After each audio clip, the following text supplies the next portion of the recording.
Okay, hello. What is up, weirdos? We are doing Uh, audio only today. So Lauren's here. Say hi, Lauren.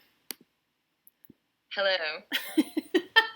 And we are doing this It's Lauren. because we can't figure out how to make a smooth stream happen from Lauren's house to my house to you, and we don't know why, because we're not technologically savvy enough to figure. Well, What was that? did you hear that? I did. I'm so sorry.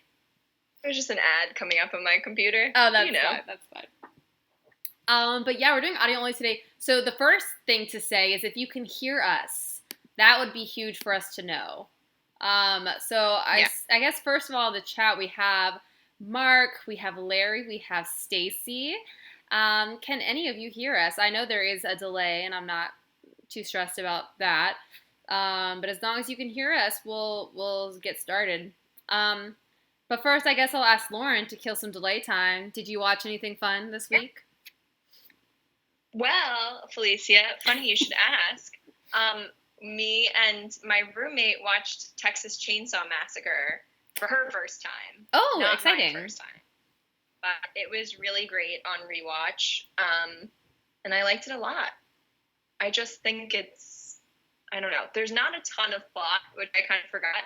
And also, none of the characters are really important except for the main girl. True. Yeah, Like, yeah. it doesn't matter. And some of them are extremely unlikable. Yeah, I actually felt like most of them were unlikable. But anyway. Yeah, that's great. What did Emma think? Emma really liked it. Nice. She was, I think, yeah. We're mostly like conventional, like 70s style. Mm-hmm. It was great. But yeah, I'm trying to think. I really thought I watched something else, but might not be back. I mean, not in the time. We have great But anyway, news in the chat, and it's that people can hear us. Yeah. And Ben thinks he's hilarious by saying, it. Felicia, you changed your hair. Lauren is so tall.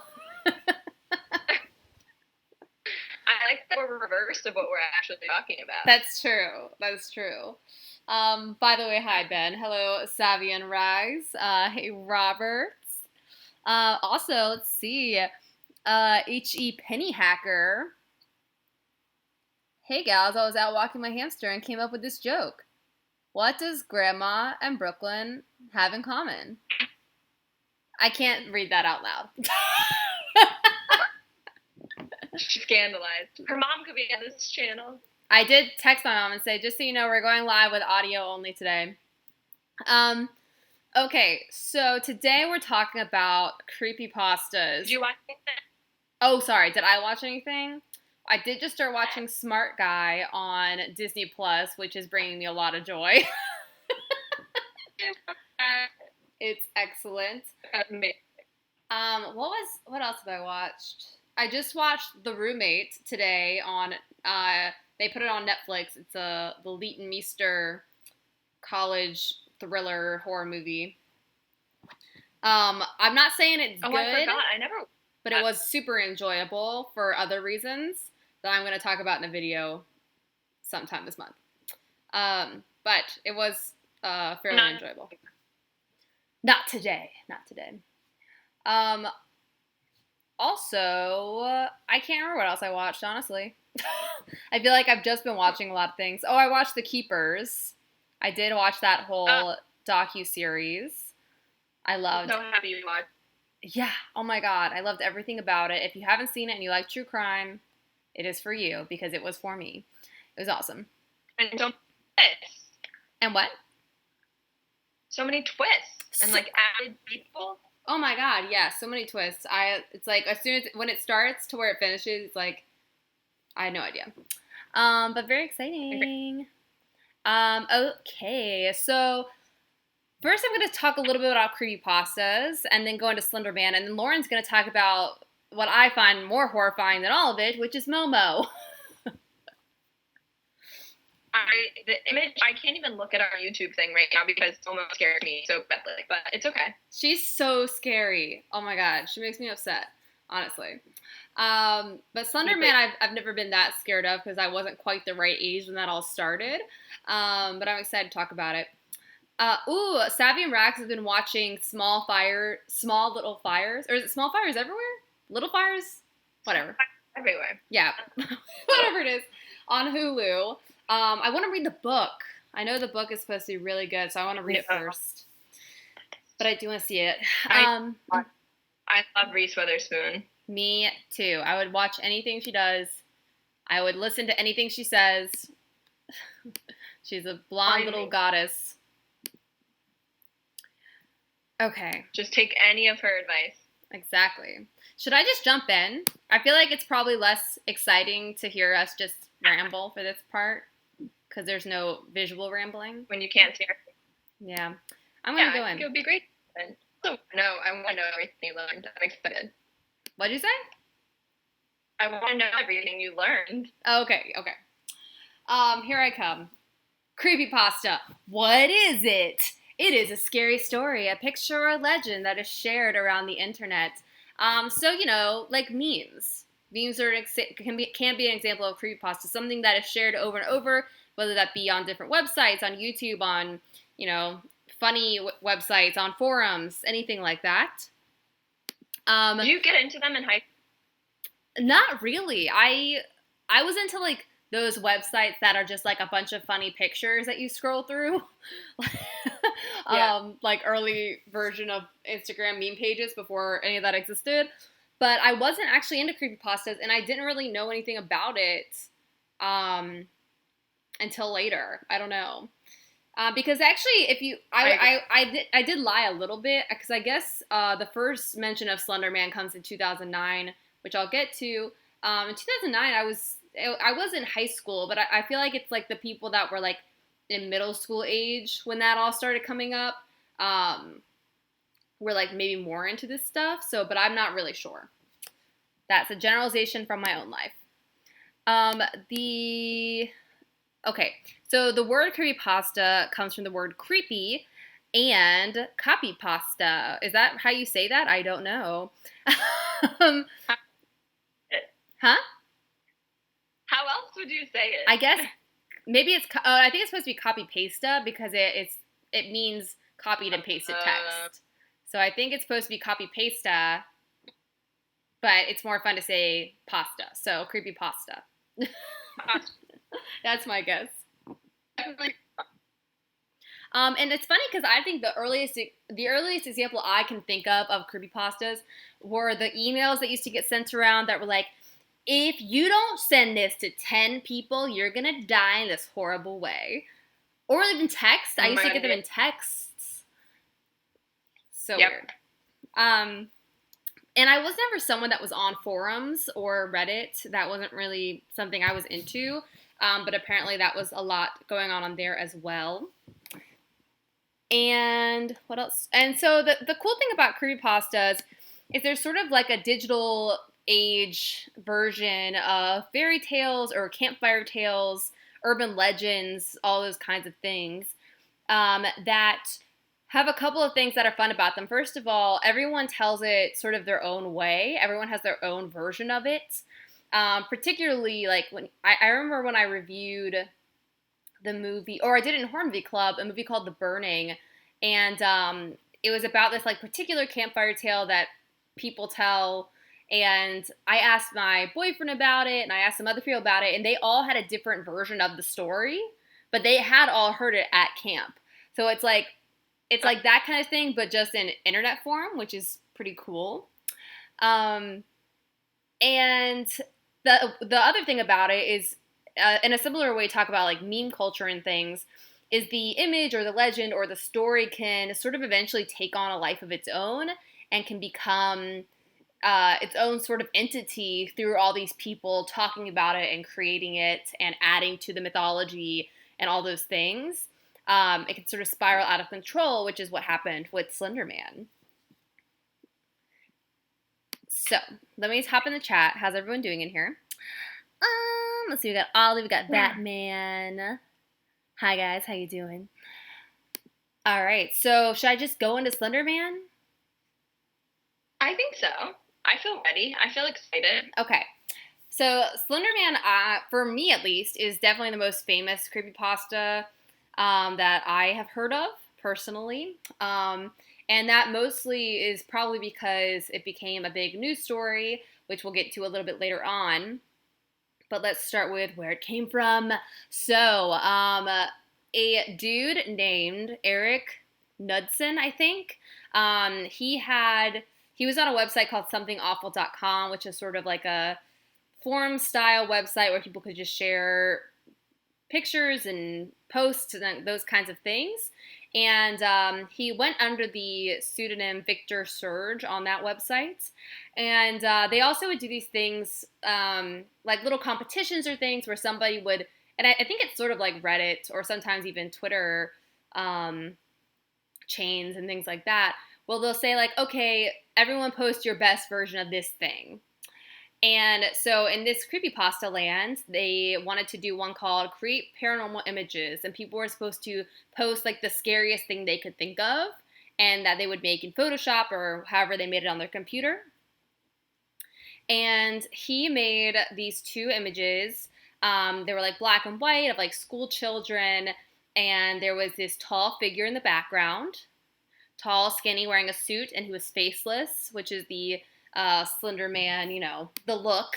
Extremely tall suit, wow. Faceless. He just created it. Say again? He just created this image. Yeah, exactly. And that's crazy. Something interesting about his particular one, which may have had something to do with the influence it ended up having, is most people are just posting pictures, and his had a picture and a caption underneath it. So there's two captions. The first one says, one of two recovered photographs from the Sterling City Library blaze, notable for being taken the day which 14 children vanished and for what is referred to as the Slender Man. Deformities cited as film defects by officials. Fire at library occurred 1 week later. Actual photograph confiscated as evidence. 1986, photographer Mary Thomas, missing since June 13th, 1986. So that's under the first image. So kind of what you have there is you're giving it some sort of like truth to it, to the image. There's a story behind it. There's a name to it. He gave it the name, he gave it the imagery, and he gave it a background versus just a scary picture. The second image had this quote under it, which I find fascinating, and I think also is another reason why it became so widespread. This one says, it's a quote, and it just says, "We didn't want to go. We didn't want to kill them. But its persistent silence and outstretched arms horrified and comforted us at the same time." And then it says 1983, photographer unknown, presumed dead, of course. And I think what's... Those captions. Right? Yeah. They're so scary. And I think, especially the second one, and then I did watch the HBO Beware the Slender Man documentary where they have some different, like, folklorists. They have some, like, internet meme people that, like, study meme culture and things like that. But one of the folklorists sort of ended up comparing Slender Man to the Pied Piper. And that's a story I don't actually know that well, but apparently it's like the Pied Piper came to this village that was, like, overrun with rats. And when he played his pipe, all the rats would follow him out of the city so he could, like, get rid of the rat problem. And then in other versions of the story, he would come in and play the pipe, and the parents would all sort of, like, fall asleep, and all the children would follow him. That's why I think it was, like, when he didn't get payment. Oh, right. Yes, exactly. He would steal the children. And... yeah, he was after rats. So now I'm going to get rid of your children because you didn't give me what I wanted or whatever it is. Exactly. Well done, because I forgot that part. You never heard the story? Not that I remember. I don't know. I don't really know that one. I know. I don't know. Maybe my parents were just reading creepy stories of children being taken away. Ideally. And what's fun, I mean, I think particularly people talk about it with the Grimm fairy tales, is a lot of those stories are meant to scare children, and they're meant to scare children to stop them from going in the woods and doing things that could be dangerous. So it gives them something to be afraid of, which I think makes a lot of sense. But the thing with Slender Man, which I didn't really have an understanding of until I watched this documentary, is the perception of Slender Man is not necessarily that he is all evil. He is someone that does take children, but not necessarily to kill them. Like, it's like we don't know what happens to those children afterwards. And of course, the Slender Man, lore has been changed and added to so many times. There's a lot of different versions of this, but part of it is that he takes children that are going to die and he takes them to the underworld early so they don't have to suffer. Well, that's a nicer idea. Yeah, and so this idea of his long outstretched arms or even these like weird tentacle things that can grow out of his back, yes, can be seen as scary, but can also be seen as welcoming and warm, which is a way to think about it that I hadn't previously. Yeah. And also makes sense for why children would go looking for him. Obviously, there's all sorts of things like that children want to do, like even Bloody Mary or things like that, where it's like you want to prove that something magical is real. Like you want to believe in something hard enough to prove it exists. So one part of Slender Man is that he has the Slender Man mansion, or it's some sort of mansion where all the creepypasta lives. It's like more internet lore. What? I never heard that part of the story. Yeah, there's like a mansion out in the woods somewhere. I'm a little worried because I feel like you're a little bit fuzzier on the audio than before, and I don't know why. Oh, no. Yeah, I feel like you're a little glitchy. Are you on your data or are you on your Wi-Fi? I'm on my data. I don't know. It was too scary. Change it now. Are you changing it? It'll be fine. Oh, no. Sorry, I can't hear you. Okay.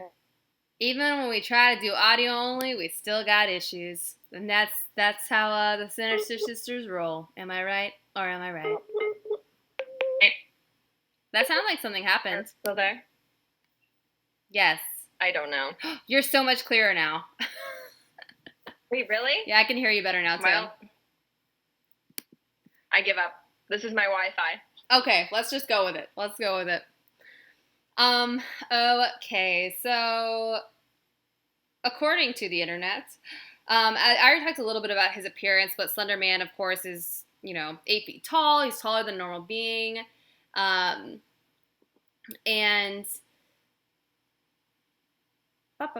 sorry, finding where I was in my notes. Okay, yeah. So, the castle in the woods, this idea that children want to, prove that something they believe in is real. Okay, so that's going to come in once we get to the true crime aspect of Slender Man.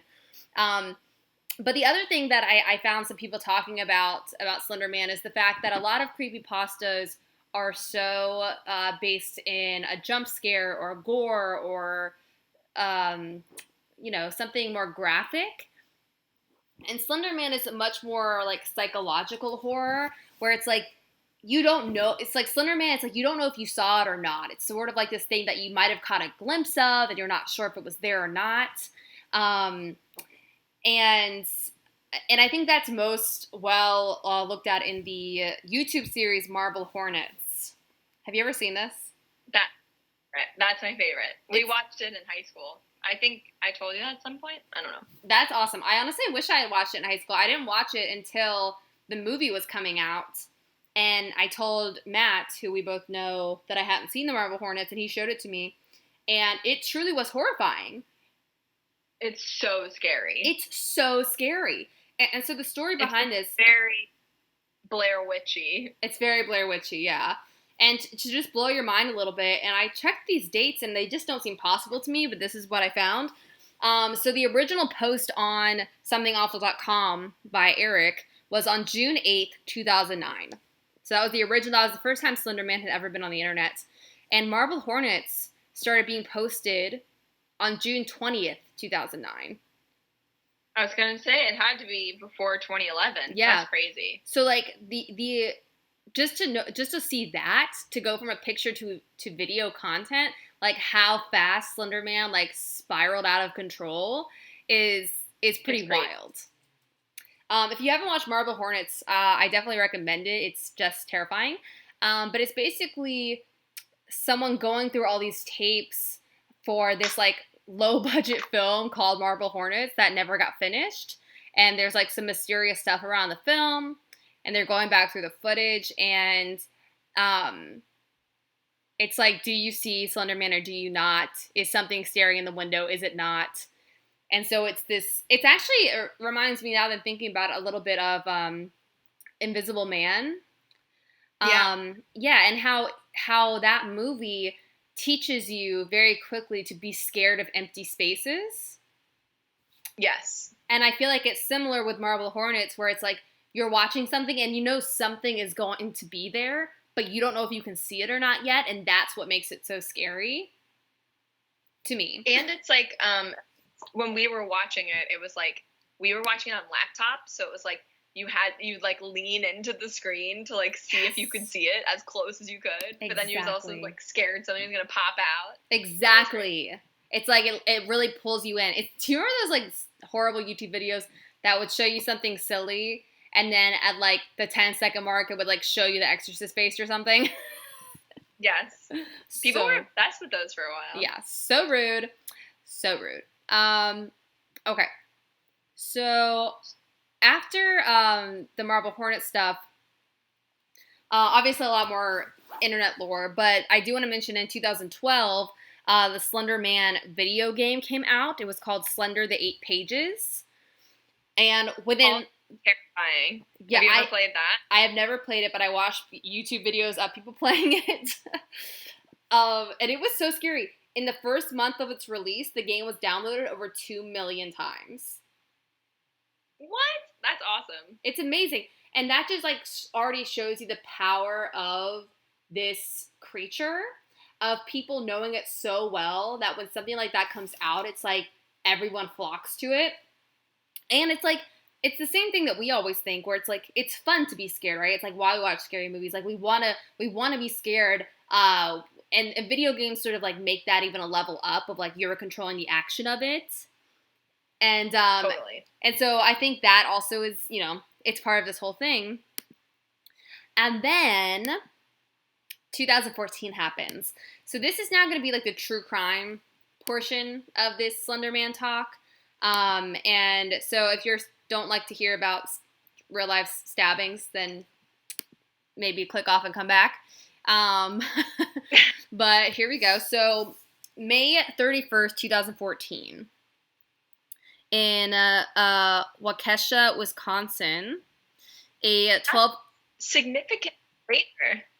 It is significantly later, yeah. But, I mean, it's still, like, creepypastas were still, like, huge on the internet at the time.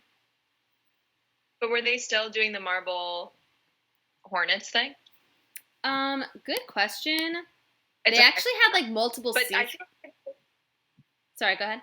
If they did 2009, right? That's what you said? Yeah.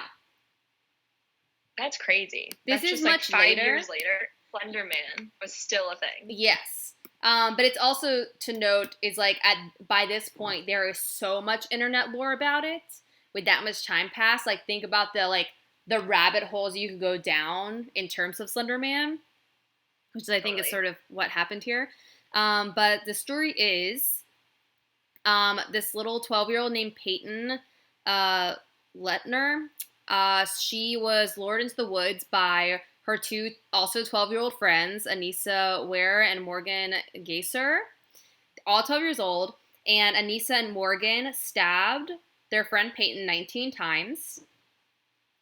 And somehow, and left her there. So one of the parts that I think is most horrifying about this is they told her to lay still because if she stood up, she would die faster.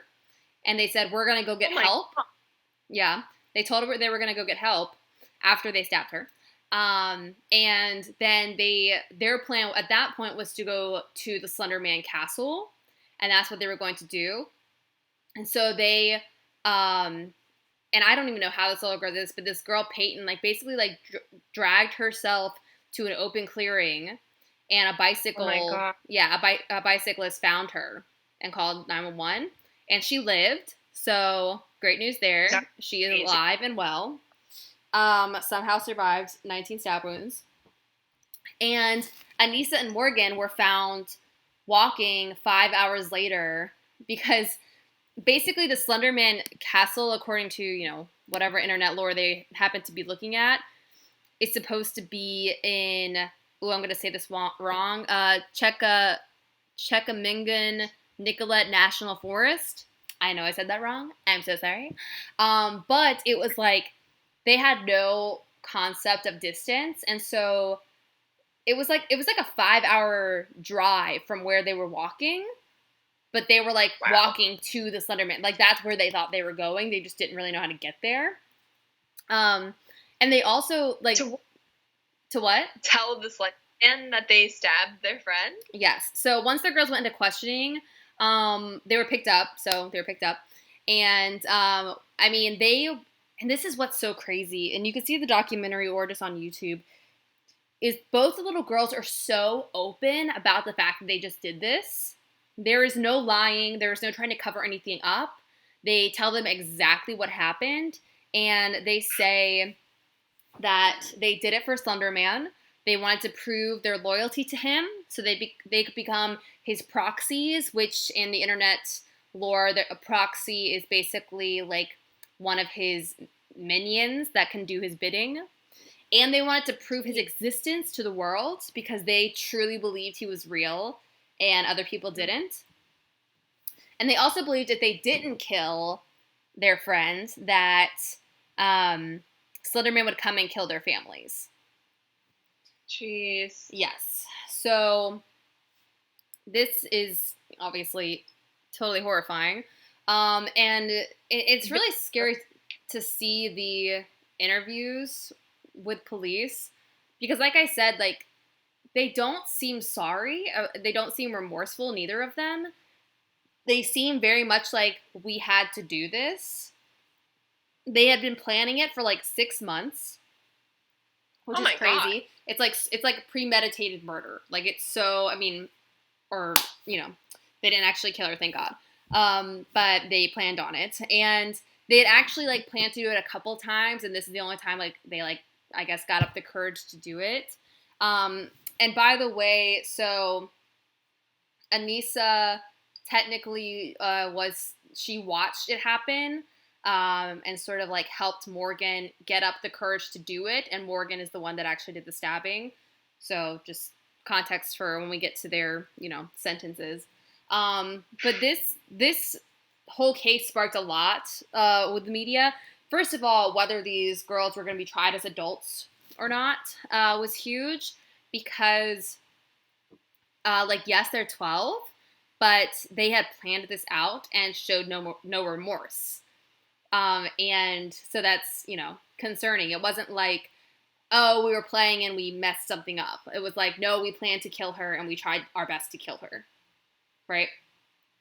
Yeah, so that was scary. And then also it sparked the media conversation of like what kids look at online, and what's, how hurtful or like even like it's always the conversation about violent video games. It's like, does playing a violent video game make the player a more violent person in their real lives?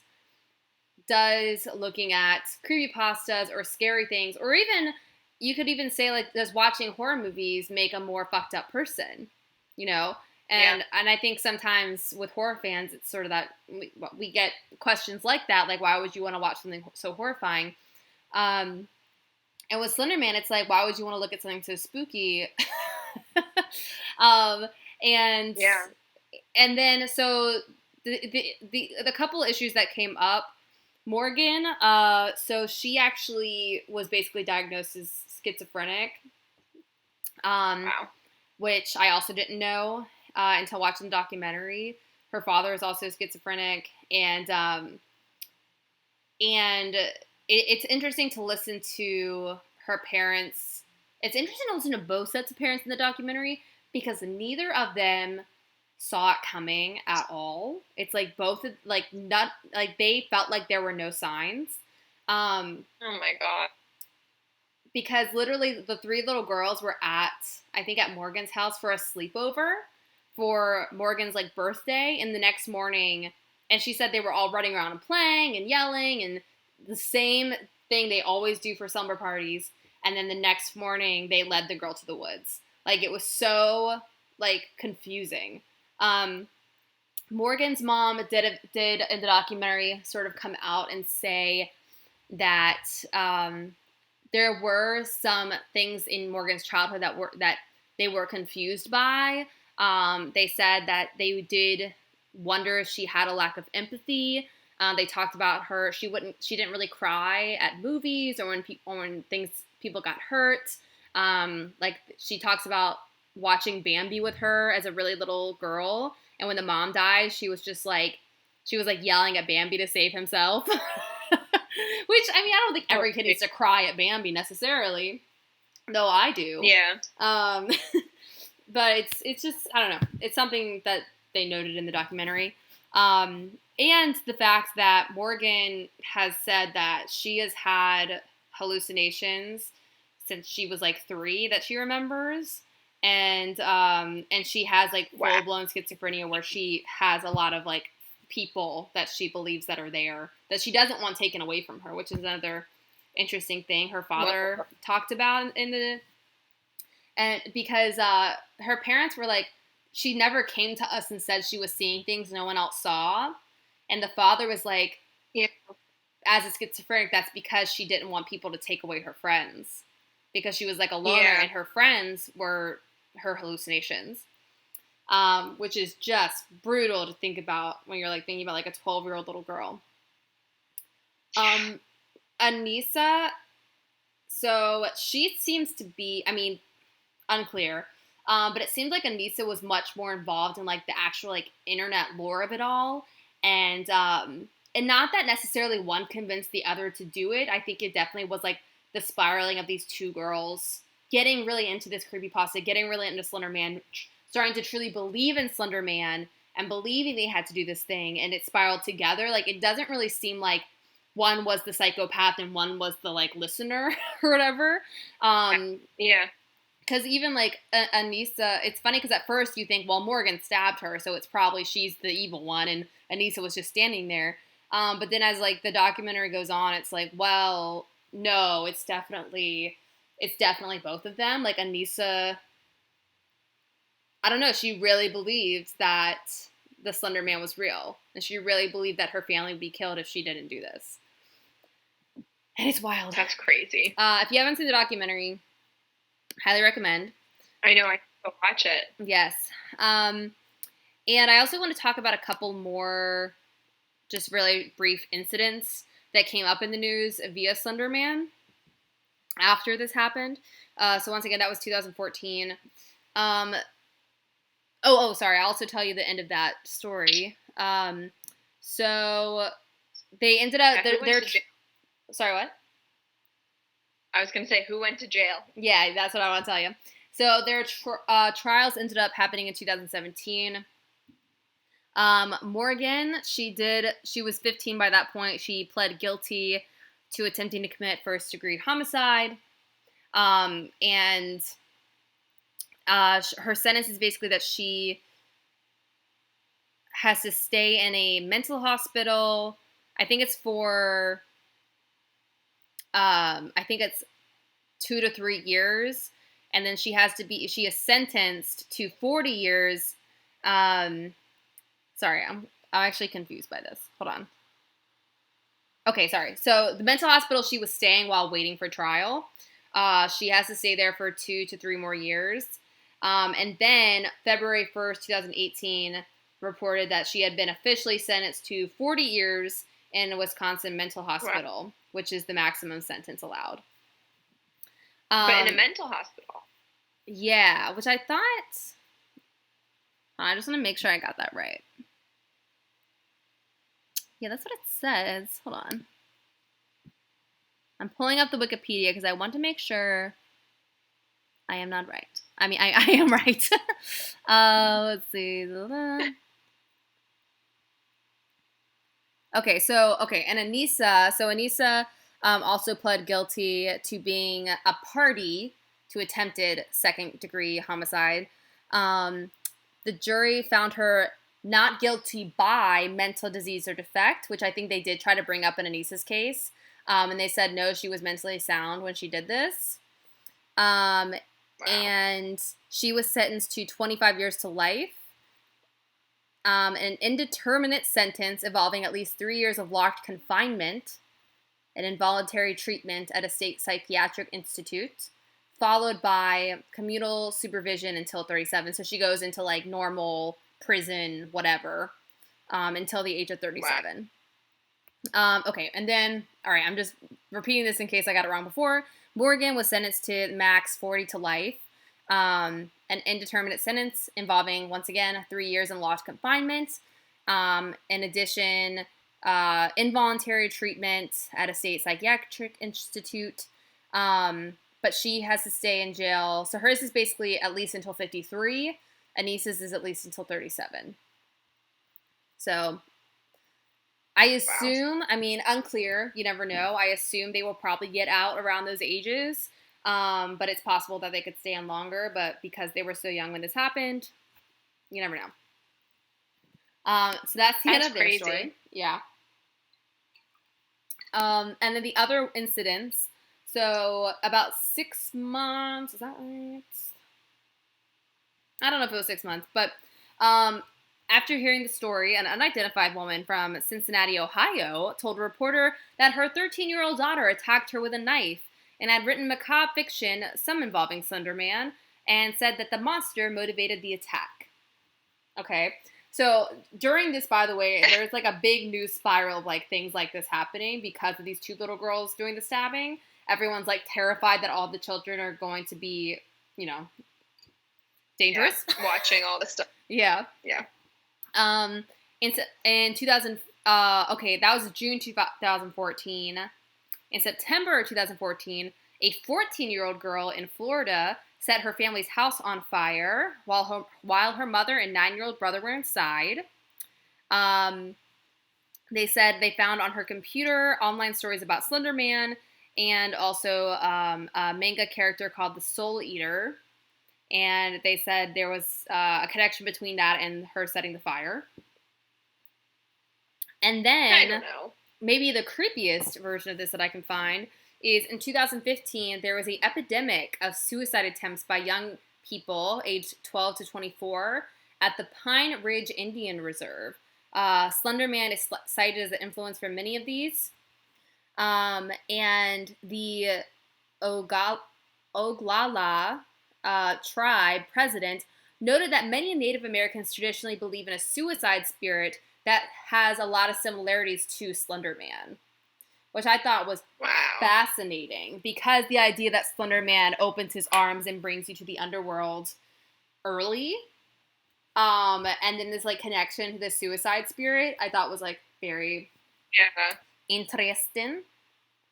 One of the like psychologists in the documentary talked about Slender Man, and he used the term a virus of the mind and how it's like a virus that is spread to so many people through this like internet lore, and how the sickness of believing in the Slender Man and believing that you have to do his bidding or you have to do violent acts for something that doesn't exist, and that can be passed along to so many people through the sharing of imagery and stories on the internet. He calls a virus of the mind, and I thought that was so fascinating, particularly because we're dealing with a virus right now. And I thought it was just an interesting connection. But yeah, I think that's basically it. I learned a lot about Slender Man, but I think the biggest takeaway for me is just the power of shared like I'll even say like iconography. Particularly like, yes, the imagery of Slender Man and what he looks like, but also the Marble Hornets created the image of the circle with an X through it. Like things like that, like can take on a lot of power, even though they're made up by one individual. Through the internet, they can be like, built up and built up and built up until they have huge power over people, to the point that like a little girl will stab her friend for the Slender Man. It's so bonkers the way that information travels now. Yeah. It's like you think you're doing, something for your whatever. Even Marble Hornets, they probably were like, this is so creepy and like everyone's watching it and this is so exciting. This is so exciting. But you know what?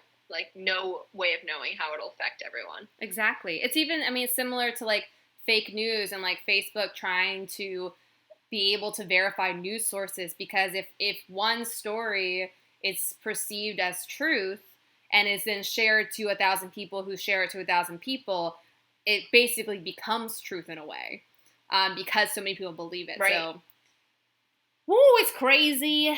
It's crazy. And that is the Slender Man. That's all I have to say. I know. Do we need to open up anything to the chat? Do I just go into Momo? Let's hop in the chat for a second, because I was so excited to talk about Slender Man. I feel like I just ignored the chat and gave you a monologue. I loved the monologue. It was a great monologue. Thank you. I just find it so fascinating. Interesting. Who is in here? Is everyone okay? Yeah. So Marble Hornets, yes, is the YouTube series. Let's see. I see that Randy's in here. Hello. Do you see anything in there you want to respond to, Lauren?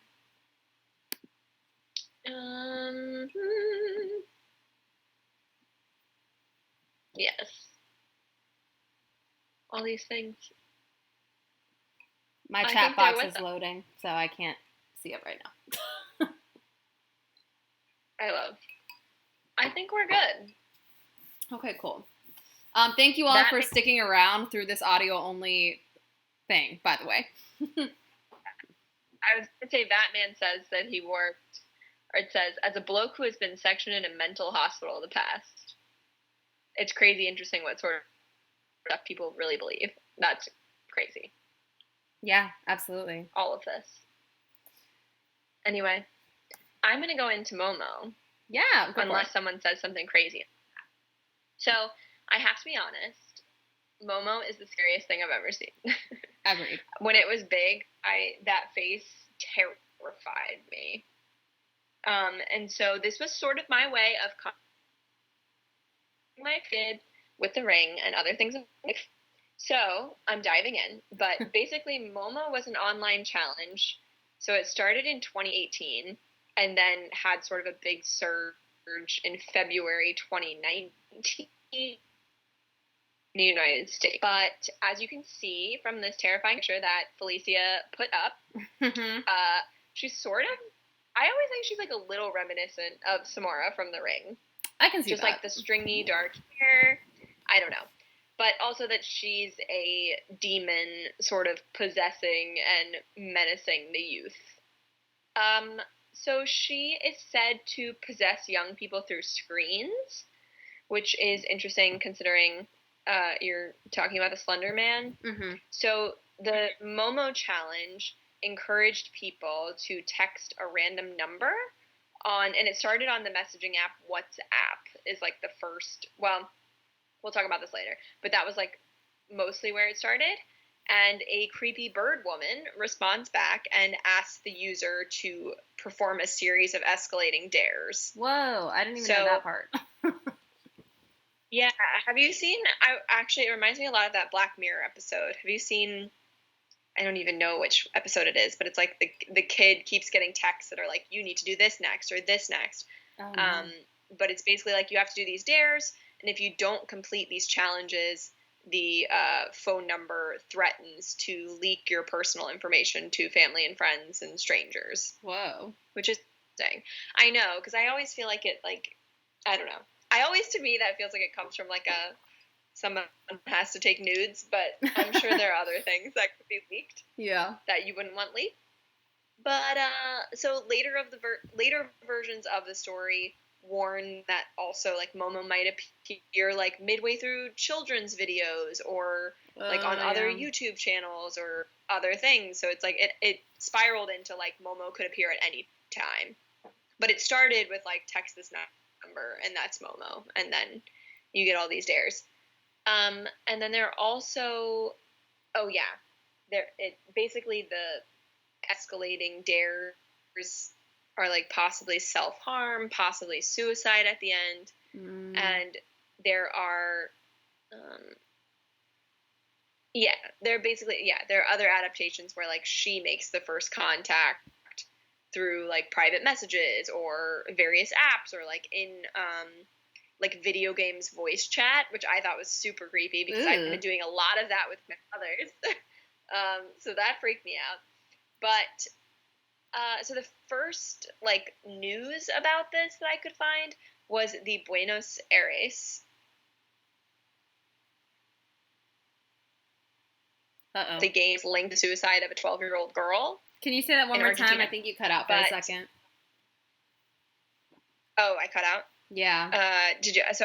The Buenos Aires Times reported that the game linked to the suicide of a 12-year-old girl. Got it. So the police say that she took her own life after doing this challenge. But it's sort of like poorly sourced and unconfirmed, and I'm not sure if that's true. But seemingly it began on WhatsApp in India and in Argentina, which I think is weird because they are so far apart. But there were also reports that in Mexico it was contacting children as El Momo on Facebook through like a Facebook group. And then in the US, it seemed like YouTube was like the most popular medium for Momo to contact children. So, and it got to the point in the US that like YouTube announced that it was demonetizing all videos containing Momo, which also I feel like is just like so bold. I haven't heard of YouTube doing that before. Oh, they did it with coronavirus. And then there's also another. What? They did it with coronavirus. They really? like demonetized videos that were directly talking about coronavirus because they were trying to stop. I think they were trying to stop like fake spread of information about it. I don't know. It was something like that. If anyone knows, they could tell us in the chat. Well, that's super creepy. Another Momo supposedly haunted people in Snapchat and also maybe crashed, like, came into videos of Fortnite. You know that video game that, I don't know, middle schoolers love? Yes. So, So next, I'm going to talk about the image of Momo and where it came from. So Felicia put it up there for you all to see. Beautiful. And it's definitely terrifying. Image the challenge itself. So if you, I was going to say go look at the picture, but she put it there. But it's a bug-eyed girl with matted hair and wraith-like limbs. And it's actually a sculpture made by, I'm going to butcher this name, but Keisuke Aisawa, maybe? Sounded pretty good. For the company that makes horror film. What? Was that good? But he works at a Japanese company that makes horror film props and special effects. So his sculpture was on display at the Gen Gallery, which is Japanese for vanilla, back in August 2016. And she is a representation of, again, probably going to butcher it, Ubume, which is a Japanese yokai. And yokai are a class of supernatural monsters, spirits, and demons in Japanese folklore. Wow. Which I felt somehow had to be related to The Grudge, but I don't know. Yeah. But according to Japanese folklore, this part bird, part human ghost is an embodiment of women who died giving birth, which feels very sad. So the sculpture was on display for 2 years, and 2 years after the sculpture was on display, in the summer of 2018, the artist, got hate mail, and he said it was in English and Spanish and other languages, and he had to go online to figure out that his sculpture had been misappropriated and had taken on this new life as this online hoax, which I just think is so crazy that he didn't know until he got hate mail. Oh my God. That's crazy. I know, right? So he had like no intention, his sculpture was just like on display in this gallery, and he had no part of this Momo challenge. But he, at its peak, he was getting about 30 hate emails a day. Oof. And he said he feels I know, he was like, I feel very conflicted and confused about the whole thing. He obviously is upset that the image was being used without his permission, but he also, I think is fascinated by the idea of, fear as a child. And so he was kind of interested in that way. And his thing going viral. I know, and then it had gone viral, but I just thought it was so crazy that he didn't know anything about the Momo challenge until he got hate mail and then realized that his sculpture was being used across the world. That's crazy. But it's kind of disappointing. The actual origins of the Momo challenge are unclear. As I said before, it's like in Mexico they thought it was coming from Facebook, but per Google Trends, the Momo challenge didn't pick up steam in the English-speaking world until YouTuber Rainbot made a video unpacking the phenomenon in July 2018. Mm-hmm. So it's sort of similar to the Slender Man, I feel like, where it definitely, this idea of Momo and all that came from it comes from that fear that parents don't know what their children are doing on the internet. And a lot of the Momo craziness, which I think is also interesting, came from just like parents sharing the stories on social media, and maybe wasn't even that much of people actually reaching out to children or getting in contact with children, and that it was mostly like the hysteria of the parents. Oh my God, I believe every word you just said. I feel like right? It's like you see that all the time. It's the same thing with the toilet paper. It's like fear sparks so much more action than the actual thing you're supposed to be afraid of. Right. And it's like, I read in some article that it's like very similar to like when they were saying, if you play the Beatles on, if you play the Beatles backwards, it's like satanic rituals. Like it's coming from that same place of like parents not really understanding what their children are interested in, mm-hmm. and also adding on the idea that it's the internet, so they have their, they have access to everything. Totally. Everything is dangerous to them. But anyway, I really wish I knew like who it was who started it, because it had to be like someone. Yeah.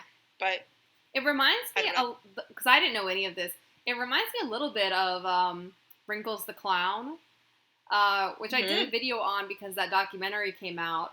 And that was a similar thing where it was like this guy put stickers all over Florida with a picture of Wrinkles that said, with a phone number. And so parents started using it as this thing like, I'm going to call Wrinkles and he's going to come get you if you're bad. And so it creates this like fear and mass hysteria around this thing that may or may not exist. Right. And that's what I think, it got to the point that people were like, watching what their kids were doing because they were worried about Momo. But it's like, there's so many other things that are much scarier on the internet. Absolutely. That you don't pay attention to. Like a porn ad. Yeah, I don't know. It's actually a crazy, I don't know. I feel like I always think about this, even though I'm like so far from having children. It's so crazy what they can have access to at any age. At any age, because they can do it so young. It's like literally toddlers can make sense of an iPad. It's wild. Exactly. I hate when you see little kids like on iPads. It freaks me out. I know, it's so crazy. They know how to like swipe. Yeah. Like to swipe a book. Toby will swipe my phone sometimes. Yeah. If I'm on my phone, he'll try to start swiping it. He's a brilliant little dog. He's a brilliant dog. But anyway, that was sort of my Momo coverage. And I will say, wait, I'll send you a picture and maybe I don't know what we would do with it. But there's this, like the picture of the sculpture helps be less freaked out, I feel. I love that. We could post it on Instagram.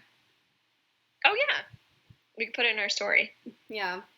So did you see Momo, like, when did you first see that? Was it through Facebook? So I was thinking about it because I feel like it must have been on social media somewhere. I feel like it was Facebook. Yeah. And I honestly think it was a mom. That's Like, exactly I the really do same. think it was, right?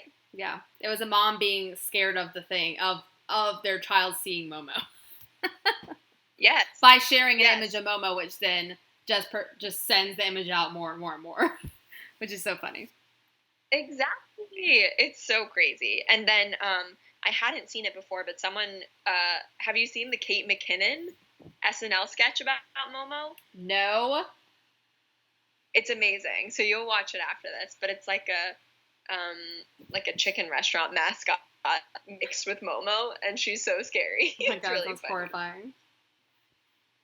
But I loved it. So that's also, I mean, it's like so many, it's spread so much. Yeah, absolutely. The internet. It's really wild. So But how I'll also say, guys, in the doing? chat, if you have, so obviously we don't know a lot about creepypastas. This was full on research mode for us. These aren't things we just knew about. If there are creepypastas that you would recommend that you really enjoy, like put some of your favorites in the chat. I would love to see those. We could even do another episode like this talking about different creepypastas that are less well known. I know there are a couple of YouTube channels that you guys have recommended to me where people do like full YouTube channels about creepypastas. So if you want to plug those in the chat as well, feel free. But yeah, it's cool. It's really cool that the internet. It's like the internet takes on what human nature wants to take on. It's like human nature is like storytelling and folklore and mythos and all those things. And so when the internet was created, all those things still exist, just in an internet way. Yeah. It's really cool. I don't know. It's weird. I mean, able to reach, global levels. Yeah. It's super wild. Yeah. It's very wild. And very creepy. The Slenderman stuff, I will say, really scared me when I was younger. Yeah. And I think it's similar to Momo, where it's like you're more scared because it could come to you versus like scared of seeing it. It's like you're scared that you might see it or something. Mm-hmm. Oh, I have one good quote I want to say. So I can't remember where I found this quote, honestly. It might have just been on Wikipedia. Who knows?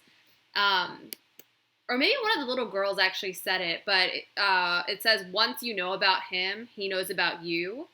And so none of these things matter or exist until you know about them. It's like the game, which all theater kids played as youths, which is, if you think about the game, you've lost the game. So you've all lost the game, by the way. Yeah.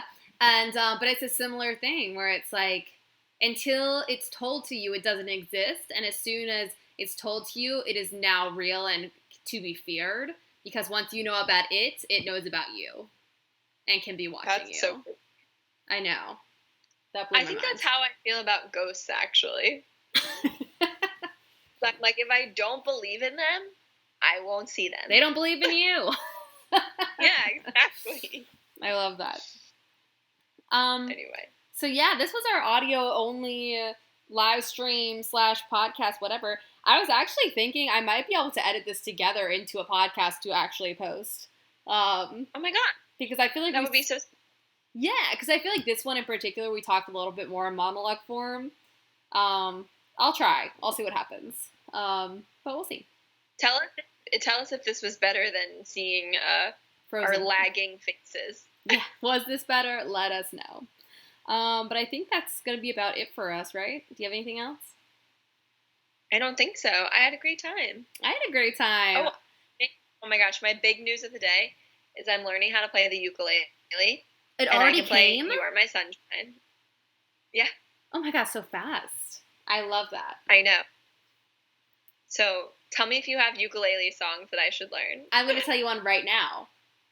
What? So I saw our friend Kelly on Instagram, and she was playing her ukulele, and this was weeks ago, but she played The Sun Will Come Out Tomorrow, and there was something so beautiful about hearing that song in a weird time like this. I literally almost started crying. I don't even think I told her that, but like, there's something about that song. Right? What? Was it a story? Can I go back and see it? I'll try to find it. She might have done it as a full post. I can't remember. But there was something so beautiful about that song. So I highly recommend that one. Very great. I might post a video eventually, but right now I'm really bad. That's okay. Ukulele is a not steep learning curve. I feel like you can learn it. I hope so. I've never played an instrument really. Well, ukulele is the one to play for sure. I like my brother. I think it's either my brother or my cousin because there are two Andreases in my family. Just popped into the chat. You're a little late, whichever one you are, because we're ending now. But yeah, I think that's it. I think we're gonna end off here. I'll leave the stream running for a second if you want to get out your thoughts on the old chat, and I'll respond just via chat. But we love you guys, and what do we say? Stay safe. Have some sweet, sweet nightmares. Have some sweet, sweet nightmares. All right, goodbye. Have a nice scream. Oh, and have a nice scream. Bye.